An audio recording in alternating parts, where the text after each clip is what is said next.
because I think this is important. We started off on, what was it, Thursday evenings, then we moved to Saturday mornings. But since we moved, the group has grown. So there is the possibility that going back to like a Thursday evening might make this more palatable, more interesting for other people. I just don't know that for sure. My thought, my mind is that, Saturday mornings, people should be, walking around in their bunny slippers with a cup of coffee. So why would they not have time to connect in here and participate on this? But with many people like Jody, she's working Saturday mornings. Eid is another one. I believe Eid works on Saturdays. Eli is on his own self-study through his employment. I don't know his hours, but he's doing self-study toward a certification. So, what can we provide Eli? I would think experience, horror stories, if you will, Did you think about this? What about this? When this occurs, this is what people have to do, and those sorts of things, rather than book smarts. I was just taking a look at this thing about the Colonial pipeline, and you guys out there east may have gotten a big spike in your gas prices. But here in Arizona, we didn't. So, experience. How big is this? How important is this? When does this impact your life? I was thinking of one thing this morning. I was trying to think of ideas for discussion.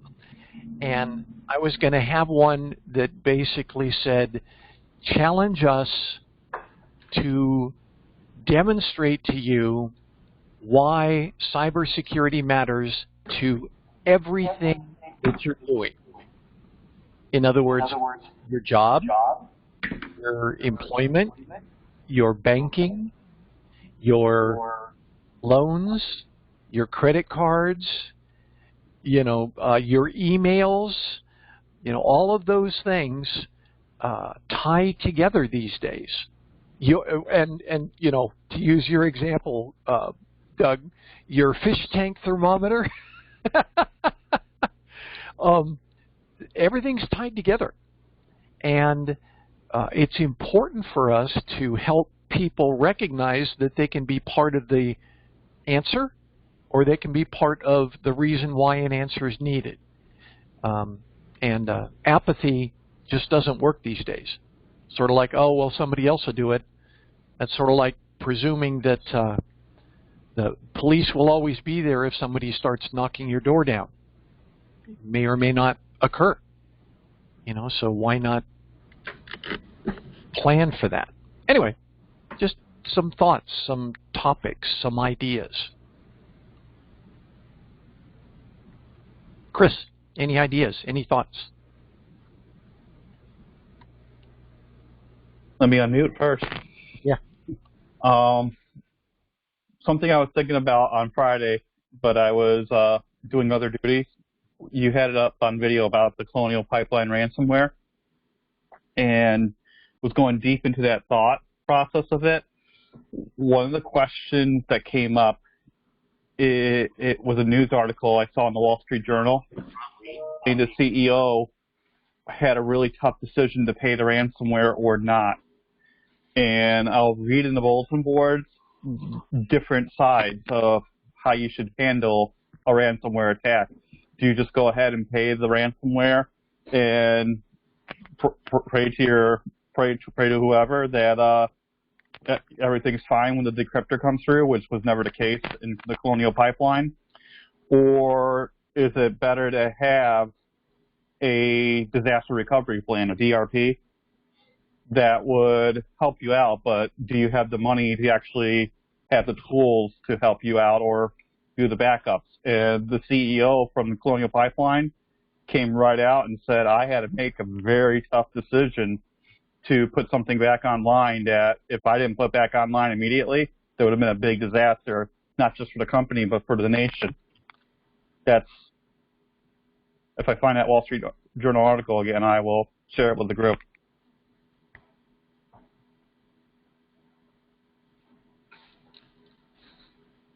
You're on mute, Scotty. I don't hear you.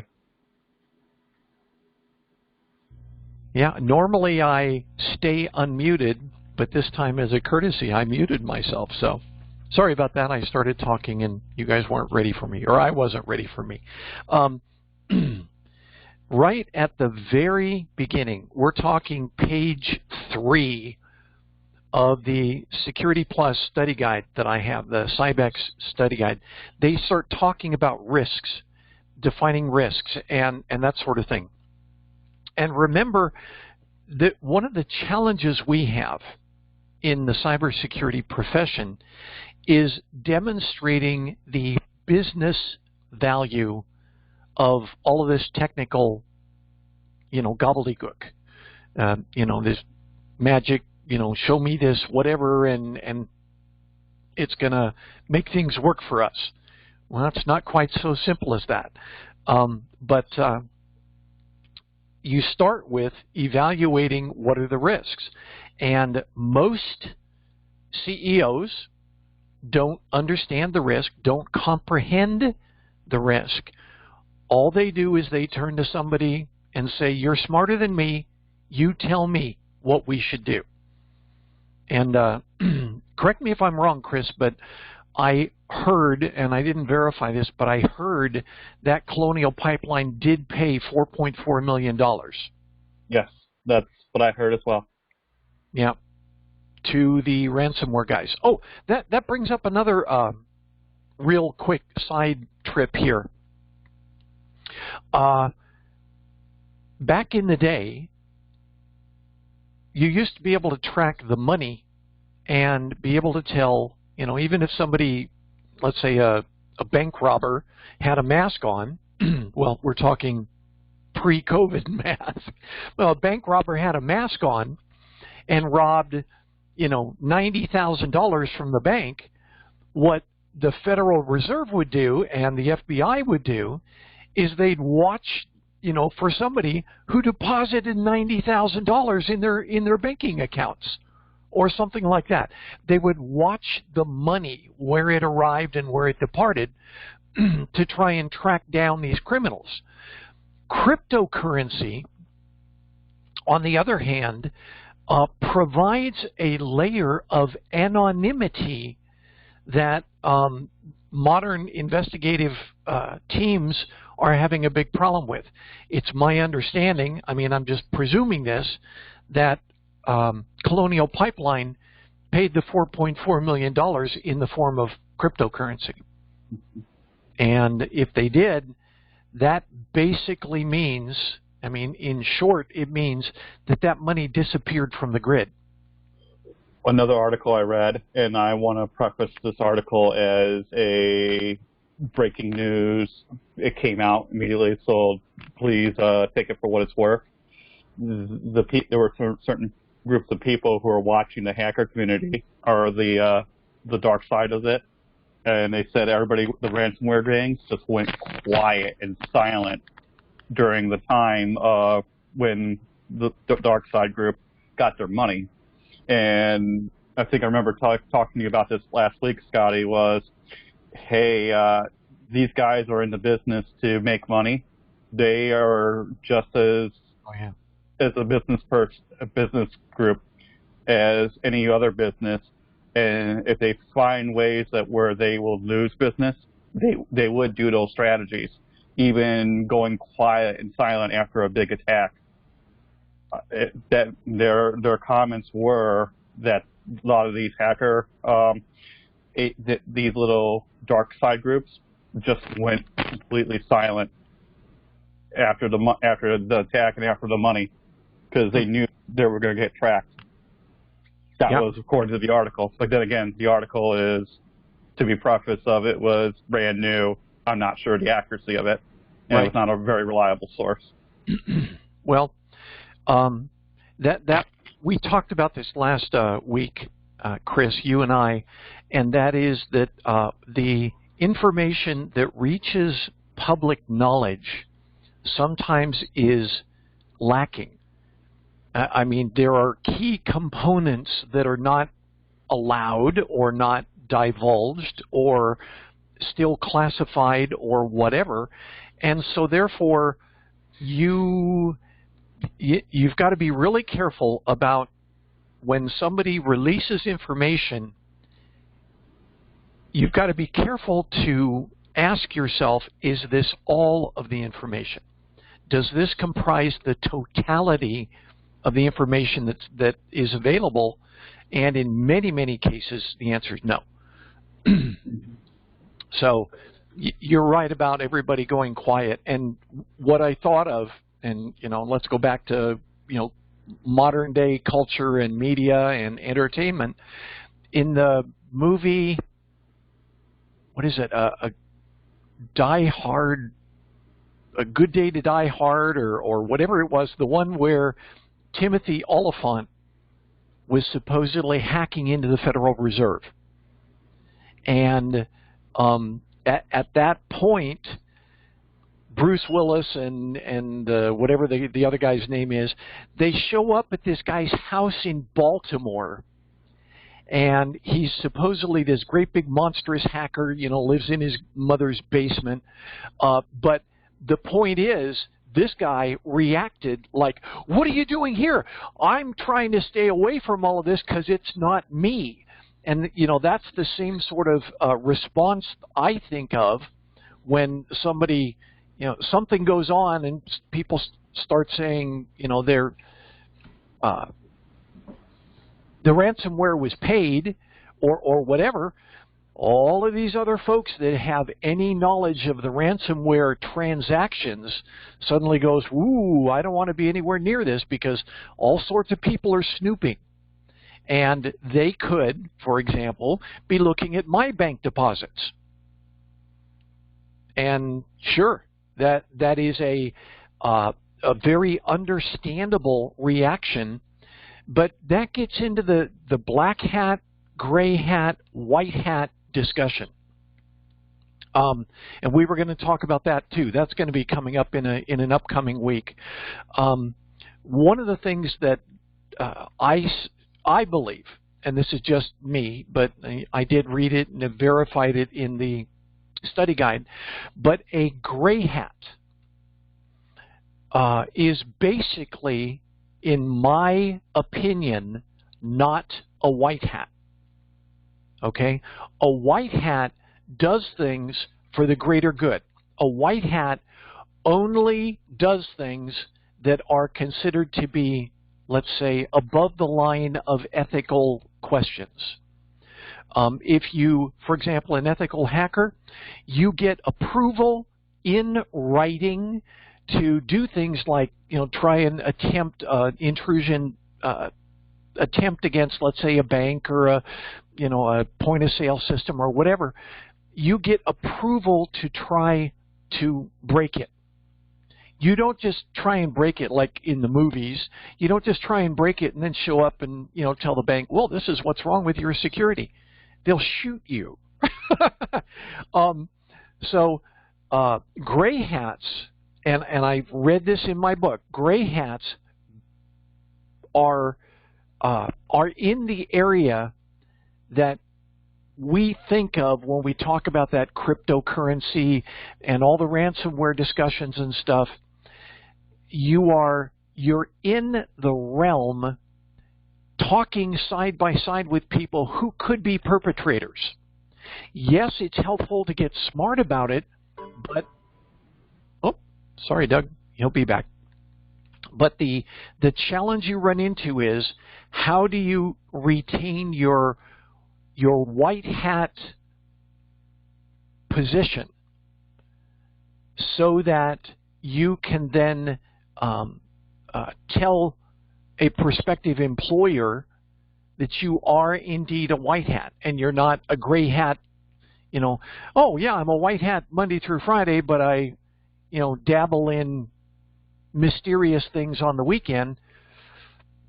That, honestly, that raises, back to chapter 1 of the book, that raises your risk of being able to do things inside the organization that's thinking about hiring you. Why would you do that? You know, if somebody's hiring you, oh, I don't know, to be a brain surgeon, I'm a brain surgeon, and 99.9% of the time I'm just fine. But, you know, every once in a while I get this little hitch in my hand, and my hand starts shaking. Well, I don't want you in my brain while that's occurring. So, in order to be most trustworthy, you have to act most trustworthy. And you don't just say, well, you know, I learned because I hang out with these bad guys. How do you learn? And this is another common understanding, and I read this week. People tend to believe that gray hats and black hats know more than white hats.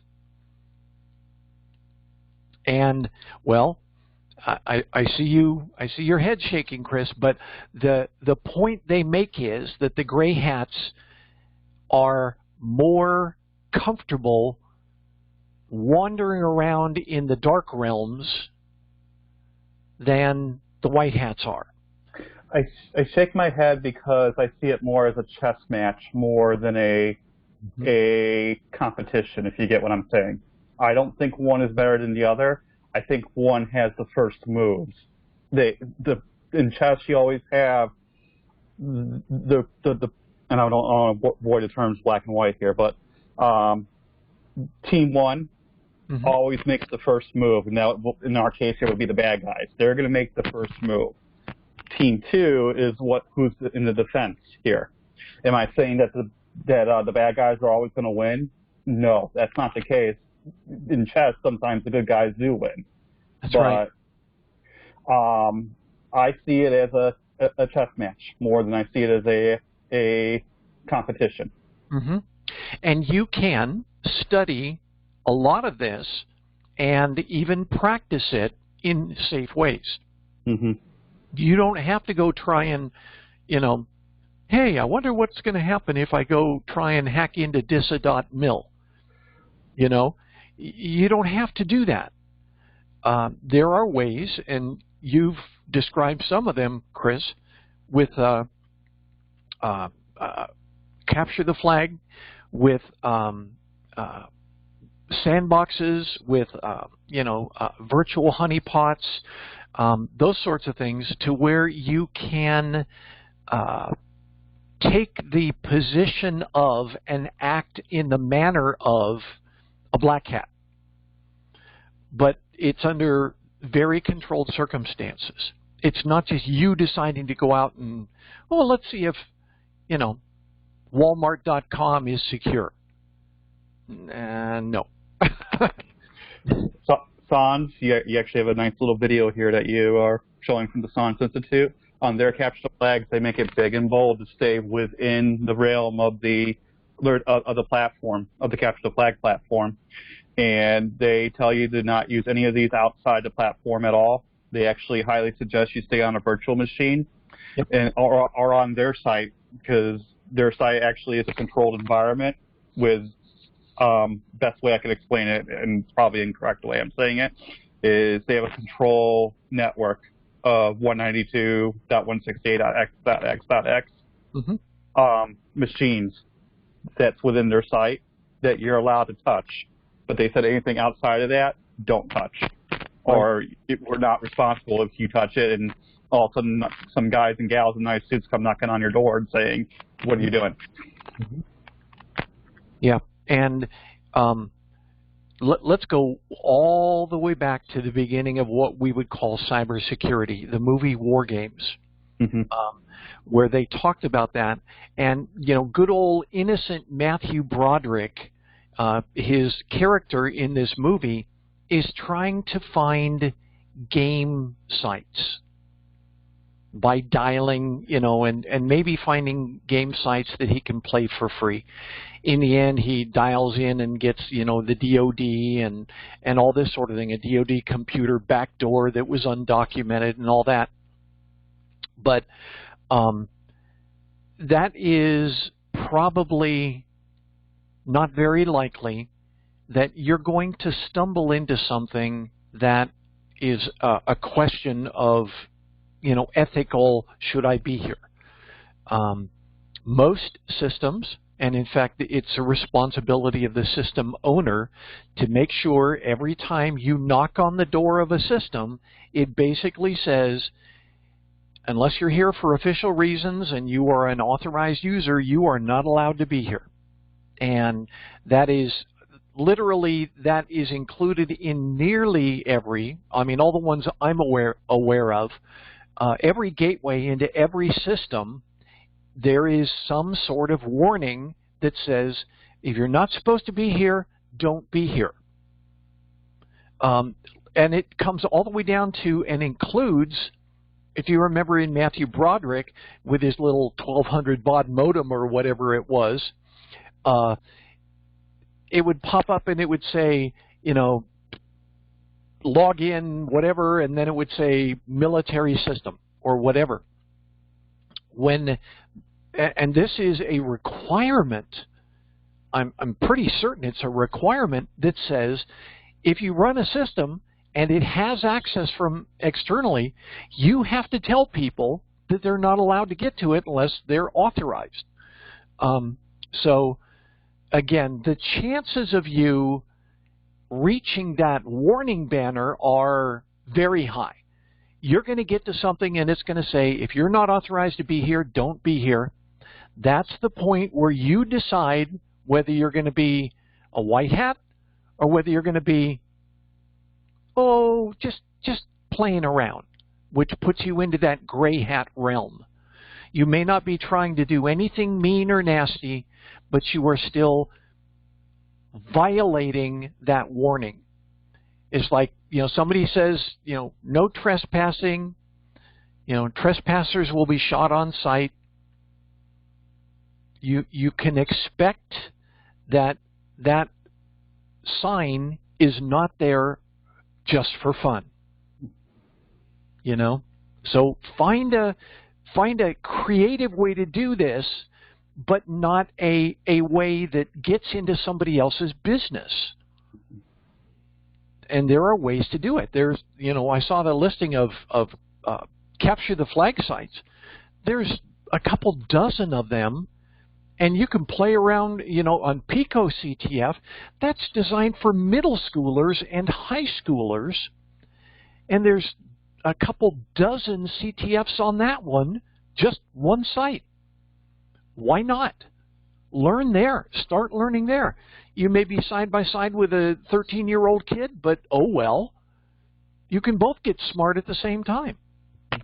Maybe one of these days you'll be sitting side by side looking for the same job. So you want to know what that kid knows. And for us as mentors here, Scotty, it's good to be that mentor for those younger group that will get a U.S.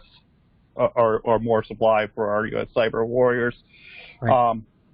Something I want to bring up is there's another type of competition called King of the Hill.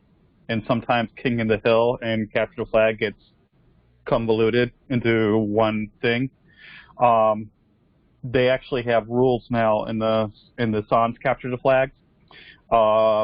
If you manipulate the machine so that other competitors don't get into the machines, you're disqualified because that's not the nature of Capture the Flag, and you're running into the realm of gray hat that yourself by making the machine unavailable.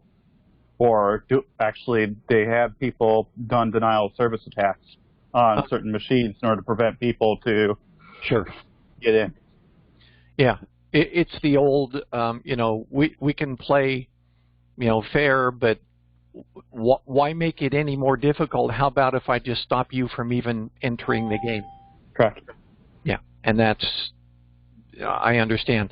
The point of it is to do it within a more It's not always to win. It's to win within the parameters that are expected. Mm-hmm. But, as a software tester many, many years ago, I remember I think I told you about this. I was a software tester for a $149 million piece of software that is now part of the atomic energy detection system. And it was digitizing and correlating seismic data worldwide to try and determine if it was related to a natural event or a man-made event. And the software was extremely expensive. It took like a couple of years to build this software.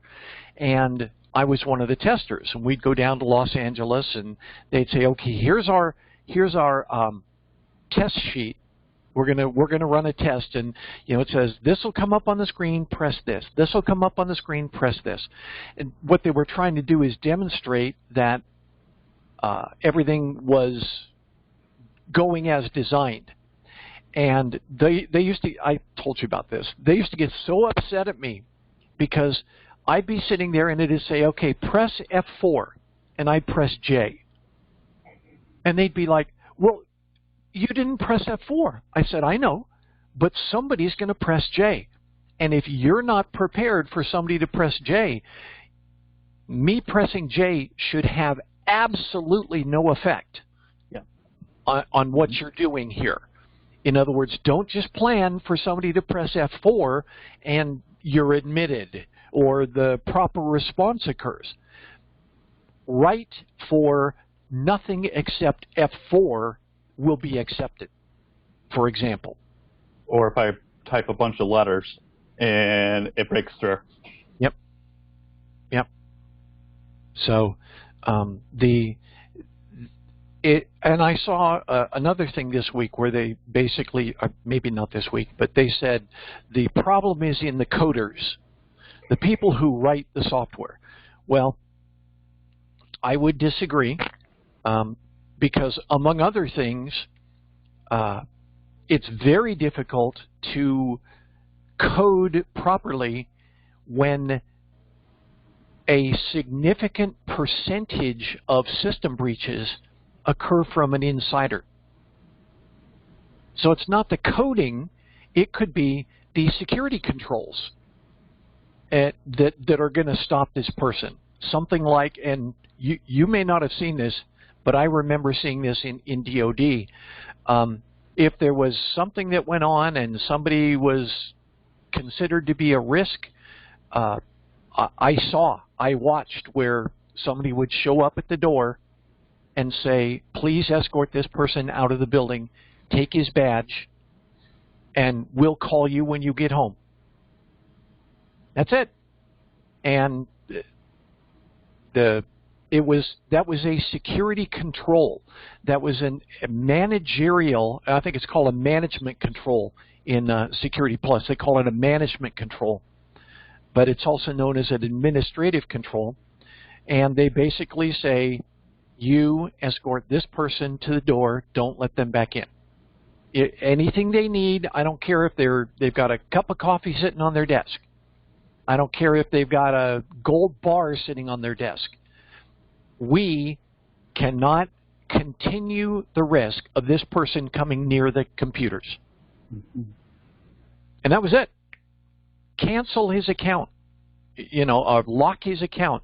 And numerous times when I was working, they said, number one, is this person on the network? Number two, how do we get them off the network? And number three, how do we lock them so they are no longer doing anything on the network so they can't get back in? Those were asked many times.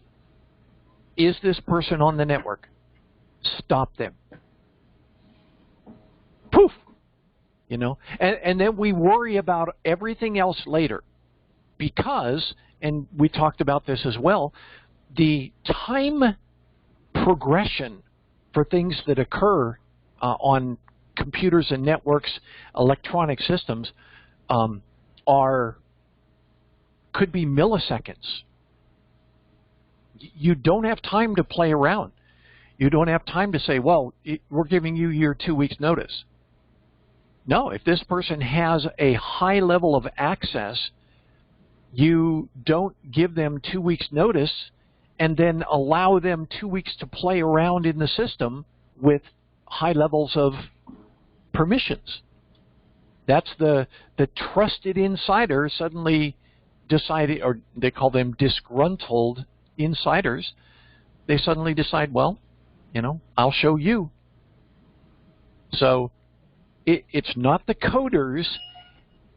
The risks can come from all areas.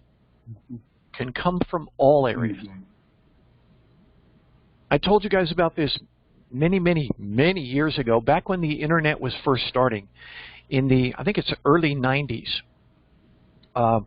They had what were called A servers. In other words, the internet was A, B, and C servers. I think they've gotten rid of that, but back in the day, there were what were called A servers.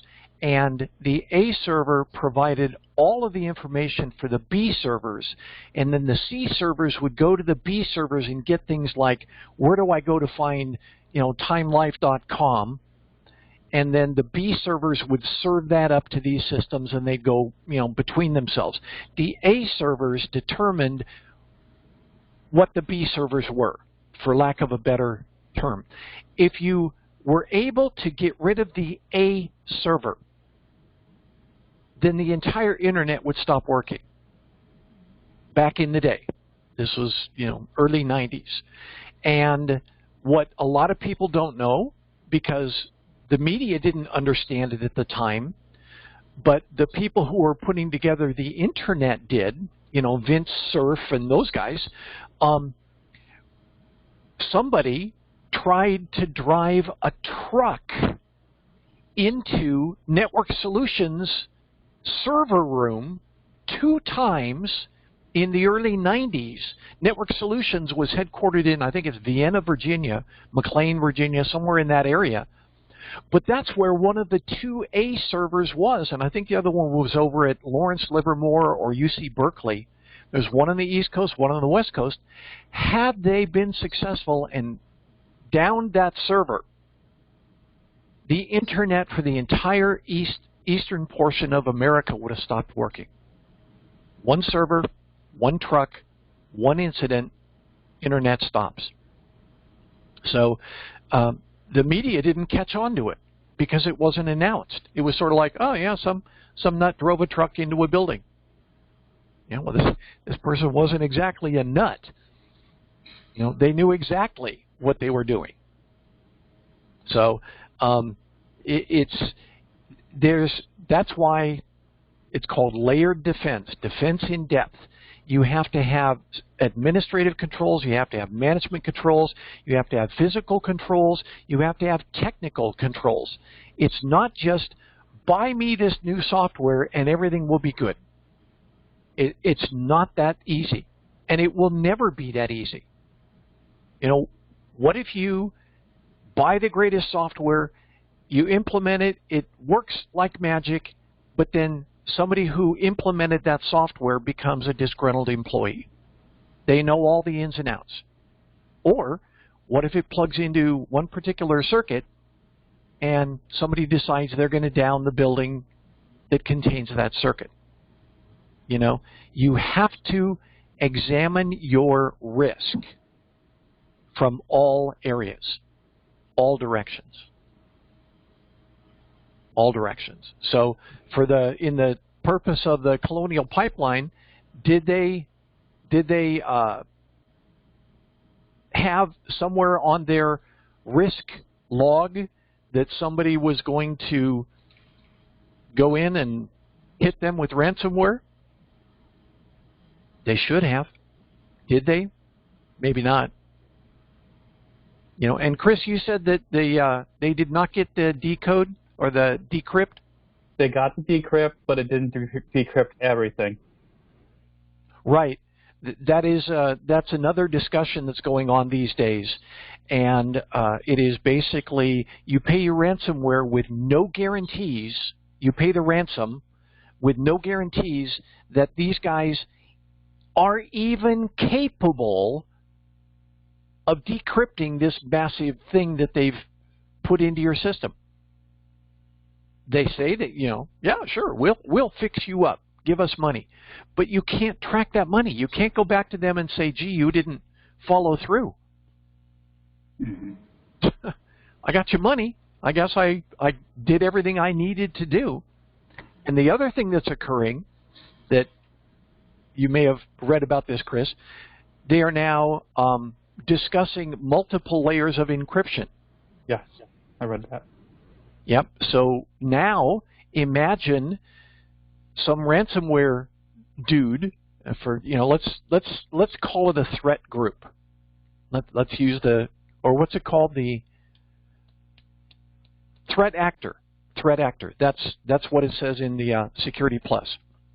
A threat actor hits your company with ransomware and says, I've encrypted your systems. You can't decrypt them. Don't even try. Give me this much money in cyber currency, and I will give you the decrypt key. And remember, these guys are criminals. So you're trying to act in a manner that's business-based with criminals. So first things first, there are no guarantees. So let's say you pay your $4.4 million, and it decrypts half of the information that you considered critical. And then they say, oh, gee, sorry, we didn't tell you, but that's only half of the payments that you owe us. If you want the other half decrypted, pay us more. And you cannot rely on these people. And it's the same thing with the United States saying very overtly, very publicly, that they will not negotiate with terrorists. The reason is the terrorists are under no obligation to do what the government asks them to do, even if they do negotiate. Give us $8 million in a plane to Buenos Aires. Okay, here's your $8 million. Here's a plane to Buenos Aires, and as they take off, they're shooting the guys anyways. So you're dealing with people who do not have those same ethical boundaries, those same ethical leanings. And that's why I'm very strong in my support of the white hat effort. And I'm very skeptical of gray hats. Gray hats could easily become black hats. And gray hats, and I read this as well, gray hats sometimes do things for fun, for entertainment. Let's see what happens when I do this. That's not an ethical way of learning. So just be aware, you're dealing with criminals. You cannot expect, if you pay your ransomware, if you pay your ransom, you get a decrypt, and the decrypt doesn't work. Too bad. You can't feel disappointed and say, well, gee, we did our part. Well, yeah, but these guys were criminals in the first place. So it is a trip that I hope never to have to make, to say, we've got this ransomware, what can we do about it?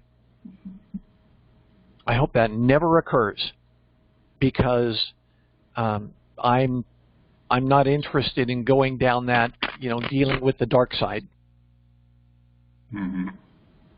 Many people maybe, but that's sort of like, why don't you just put the money in an ashtray and light it on fire? You may get the exact same benefits. Yes. Yeah, when you asked a question, unfortunately, when I got cut off, about how important has CS become. And I think CS has become just like politics. Whether you like politics or not, you're affected by it. So everything's political. Everything is CS related because it can affect you. I mean, we're looking at companies, right? Multi-million-dollar companies, but they can target anyone, and in fact, it happens.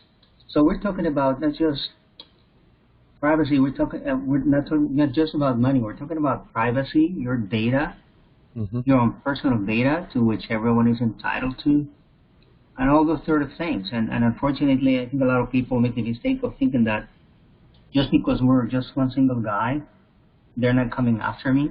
They can come after anybody. Not just big companies. Right. So and then you have all these ramifications that you talk about right now. Yeah.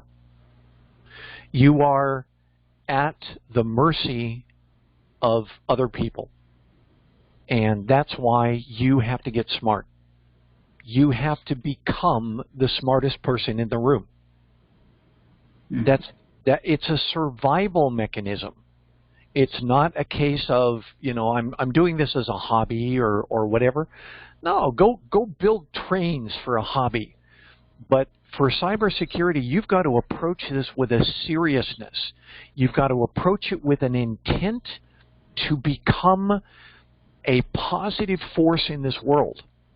And it's not just for yourself. It could be for your kids' college funds.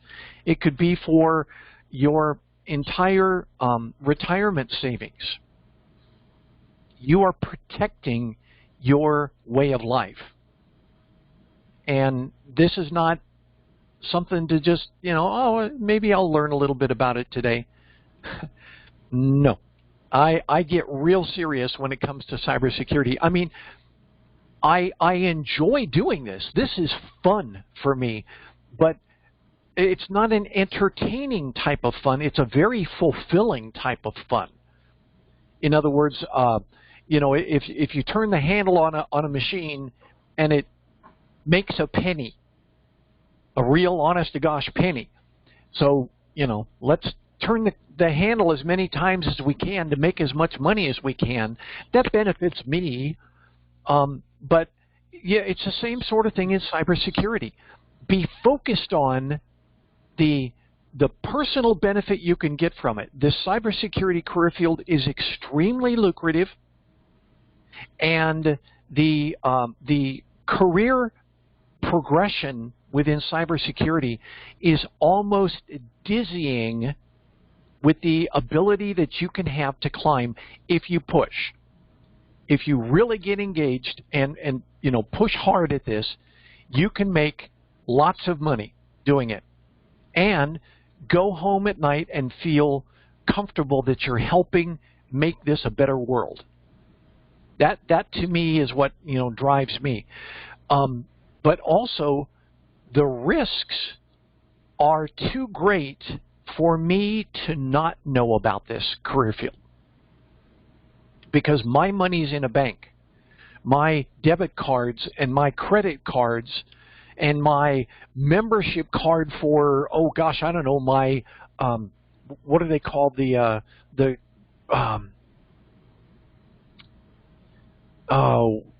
with Safeway, where you poke in your code and they give you discounts. Frequent flyer type stuff. All of those things are online. And all of those things are tied into systems where there's money, there's personal information, there's data that can be used against you or used against other people, and it'll affect you. So why would you just go a day, an hour, without learning about this? I don't want to be one of those people that is surprised when something happens like this. We literally studied this at the federal government level in the late 90s, in the late 1990s, as part of the President's Commission on Critical Infrastructure Protection. And we talked about things like petroleum supply lines. We discussed this 20 years ago, 25 years ago now. And The main thing that arose from that President's Commission was the government can't mandate how people should do things and do it successfully. We can provide guidelines, we can provide recommendations, we can make sure the federal government systems comply. I mean, that's part of the FISMA and the NIST 800-53 series. But what we should also do is encourage the industry. Help them understand that they have a part to play in this. And, you know, how many federal government agencies were affected by Colonial Pipeline? Probably many. What happens when you can't get jet fuel for your jet fighters? You know? Because of ransomware at Colonial Pipeline. You know? So we are no longer single groups. We are all part of this international connection. The Suez Canal. Imagine somebody doing that Suez Canal thing, you know, catching a boat in the middle of the canal, but doing it for a malicious reason, and then blowing it up and sinking it in the middle of the canal. Stopping, what is it, 1/5 of the trade for Europe and Asia and Africa travels through that canal every day? 1/5 of the trade? So there's a lot to be said for, let's be the good guys. Let's try and help things work well so that our kids can go to school and their grades are safe, so that we can put money in the bank and expect to get it out tomorrow, so that we can go shopping and not find all the shelves empty because the trucks won't go on the highways because GPS isn't working. You know, we are all connected. So let's work toward the greater good. It may sound incredibly naive on my part, but I believe that we can make a difference, a positive difference, every single day by working on it. And it starts with things as simple as make sure that you have a secure password. You know, it starts there. Make sure that you don't open something that some, you know, Nigerian prince supposedly sent you.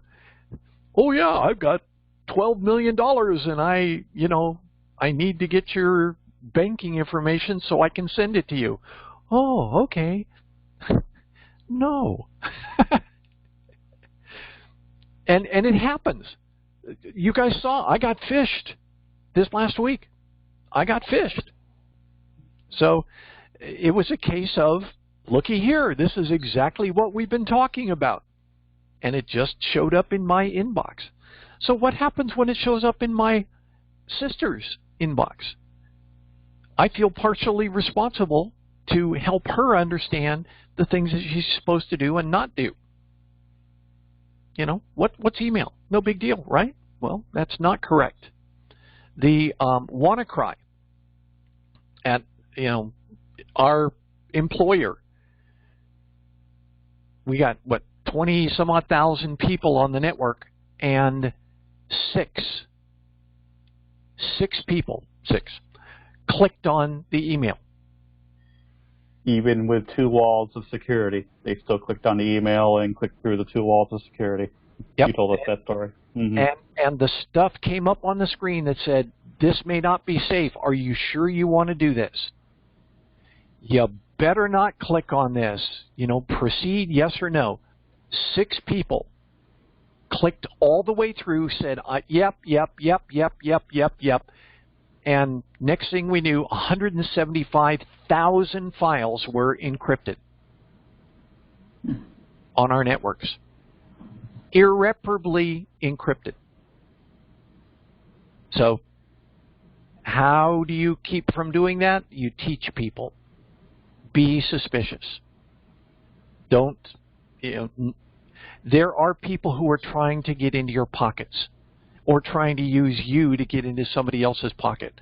Or like Doug, you pointed this one out, the fish tank thermometer to break into a casino's high roller list. They did it. You know, it may sound improbable, but it's occurring. So be careful. Be smart. Follow all the rules.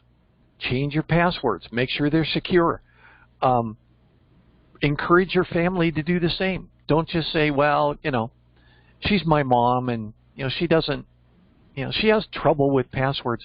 Well, get her a password storage software. LastPass or something.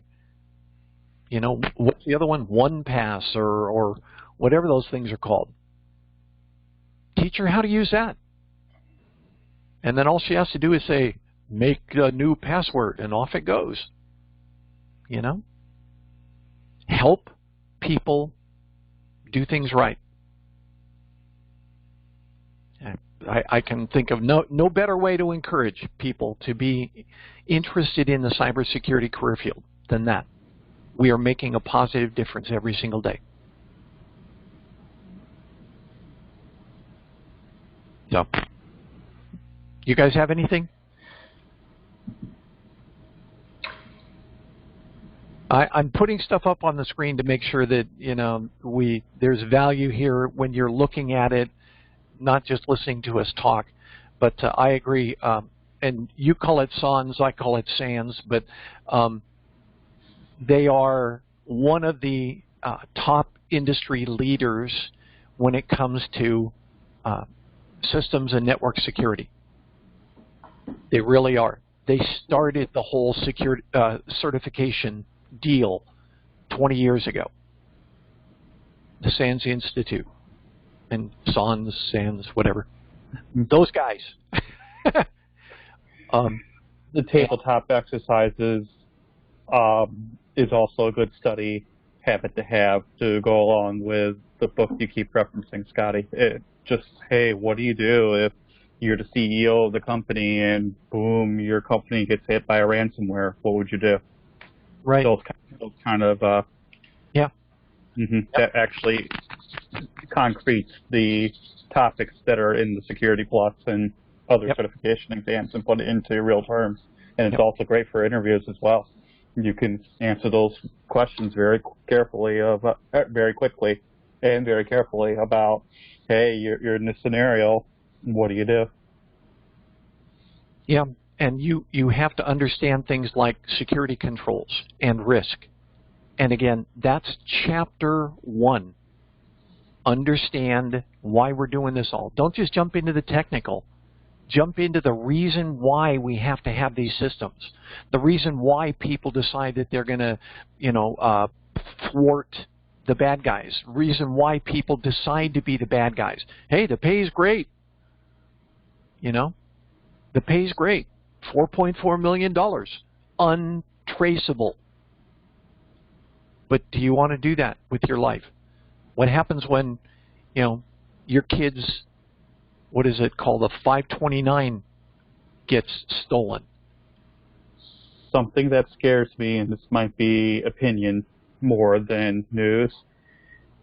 Yes, it's untraceable, but it can be easily manipulated. So that 400 or that 4 million or so worth of Bitcoin could be worth nothing in a matter of a butterfly flapping its wings, or Elon Musk deciding he doesn't want to put his money in there anymore, kind of situation. Yep. And there, you know, that gets into the old, what's covered under the Federal Reserve, which is the National Bank of the United States, which is not a federal agency, by the way. Federal Reserve is a private corporation. Most people don't understand that. But the Federal Reserve has oversight over money instruments within the federal government. So like a dollar bill says Federal Reserve note on it, because the Federal Reserve dictated how it's going to be printed, how many, you know, whatever. But cyber currency is considered to be totally external to that. Its value is only based on what people agree its value is going to be. So think about it in terms of, gosh, I don't know, a cell phone. The price of a cell phone is determined by what people are willing to pay for it. Okay? Honestly. If we were only willing to pay $100 for a cell phone, sure, they'd have greatly diminished features, but they would come out with $100 cell phones. Cyber currency is like that. What happens, and that's why I don't touch cyber. I don't touch cyber because it's like a rummage sale. How much is this antique curio cabinet worth? Well, there's a price tag on it that says $150. Well, I'll pay you $120. Okay, sold. So how much was that curio cabinet worth? Not $150. It was worth $120. That's how much it was sold for. So with cryptocurrency, the amount that the cryptocurrency is sold for is how much it's worth. And it's determined by who's willing to make that payment. And when we have, let's call it a market correction, the stock market has a hiccup. What's going to happen to cyber currency? What if people lose their confidence in cyber currency? There's nothing you can do about it. It will go the way of what people are willing to pay for it. And that's it. So it's like putting all your currency into baseball cards. There's another good one. Baseball cards. What's it worth? Well, it's a piece of cardboard with a photo on it and a lamination over the top of it. It's worth, what, 4 cents, 8 cents? But because it has Mickey Mantle on it as a rookie, it's worth $4 million. Why? Because somebody's willing to pay that for an 8-cent card. So think about it that way. That's what I think about with cyber currency. It's only worth what people are going to pay for it. It has no value outside of the perceived value of a prospective buyer. Mm-hmm. So, anyway. Wow, we got off on some weird topics today. Mm-hmm. Go ahead, Doug.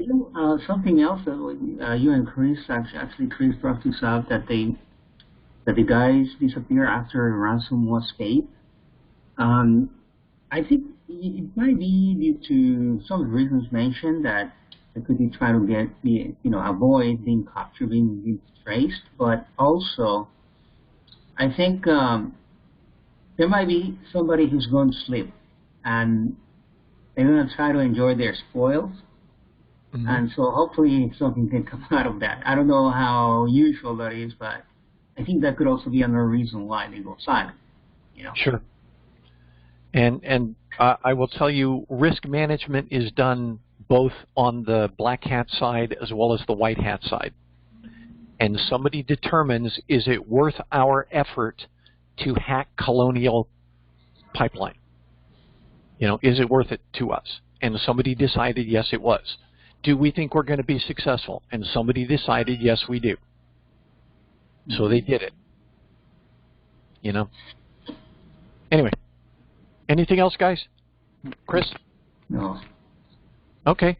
Well, hey, thank you, guys. We had a lot to go over today, and that was fun. I hope you got some value out of it. I always get value, honestly.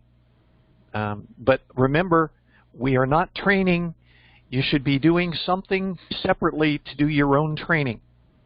You should be pursuing Security Plus through the use of some sort of training program, study guide, whatever you use. We will help to make you successful at it, but we are not specifically a training organization. You can get better training elsewhere. I am actually following right now the Jason Dion's program. Mm-hmm. I also got another one from a guy who writes a book. Who wrote a book? It's gray looking. Dobson. I don't remember his name, but the guy, he's got a book that is kind of like very good out there, very recommended. Mm-hmm. And but I don't think he has written one for 601. So I've reviewed it. It still has some good information. I think it's still applicable. It's still recommended out there. But I'm doing Jason's Beyond course, and I'm also doing, following Professor Messers in for the 601. I'm not focusing anymore on the 501. Right. That's my plan. In reference to which are more effective, honestly, it comes down to which are you going to use. Which works best for you. It could be the best solution out there. It could be the best book out there. But if you never open it, or you fall asleep when you're reading it, it doesn't give you the value. So find what works. Start with the simple stuff. Start with YouTube videos. Start there. I have, seriously considered putting together, 20 or 30 YouTube videos that would approximate a 601 training class. I just don't have the time to invest in it at this moment. So, but there's somebody out there who has, I'm sure. So start with them. Put it on your phone and listen to it while you're doing your morning walk. If you want to be successful, nothing's going to stop you. Nothing's going to stop you if you work at what you wish to achieve. So let's help you work. I'm here to give you encouragement and enthusiasm so that you will make your life a better one, and hopefully the lives around us. I'm doing this because everybody that watches this or listens to this could be my potential coworker in the future. A lot of people are like, yeah, why are you doing this for free? Because I want to make sure that the people who could be working side by side with me have the right ideas in their head and aren't just smart folks. Because smart folks wear both colors of hats or all three colors of hats. And I don't want that.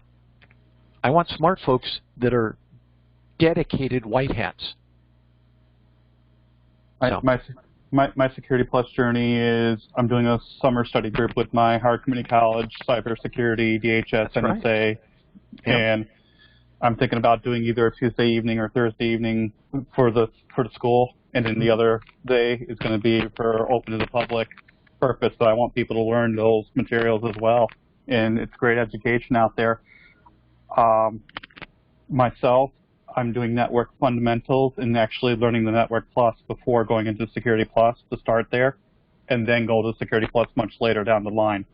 And I know I keep pushing it back, but it's more that I'm trying to gain the experience at work and applying it to what's there. And also this study group here, or this mentorship group here, gives me the tabletop real world scenario aspects of it, and that helps me keep it in my mind of, hey, situation A happens, what do you do? Oh, Security Plus says do A, B, C, D, E, F, G, and then go from there. Yep. Great idea. Well, yeah, but that's my goal is to get the Security Plus first. I'm going to go for that. I decided. I made up my mind. I know I should be A plus, and but I'll do it that way. Yeah, Security Plus is applicable to most everything, and that's why it is the, I would say, lowest acceptable security-related certification. A plus isn't security-related. Network Plus isn't security-related. They have security components to them, but they are not security-centric. They are technical-centric with security added in. So I think Security Plus is the best place to begin. I remember the name of the... I just remember, I think the guy's name, the book I'm talking about, is called Daryl Gibson. Daryl Gibson, yep. Is that the one? Yeah. But one of the things I like about those two is that they start, the way they have set up their training, it's different than others. Others go immediately into telling you all these different types of malware, and a lot of times it takes time, I think, to get to that and to remember. So it even kind of to a point, it can get boring real quick. Mm-hmm. Not boring, or shouldn't be, but if I'm talking to you about something but they break it down, and they slowly start getting into the types of malware. They don't go immediately into it. So I think that has caught my attention. At least it's like it calls the attention of my own learning style. So I think that's going to be very good for me. Okay. That's why I'm seeing it. Mm-hmm. Very cool. Yeah, like I said, your choice of vehicle is really a personal decision. That's why I don't really recommend one book over another. I've used many different books, the Cybex, the All-in-One, and I've even had ones from specific people who are industry leaders like Mike Myers. I've used all of them, and I consider them all to be valuable. The only question is what's most valuable for you. So, yeah. Okay, guys. Got to go. Scotty, I will not be in next Saturday. Wife wants to do a Memorial Day on the spot trip, so I just want to let you know ahead of time. Okay. Sounds good, guys. Take care. Nice seeing you.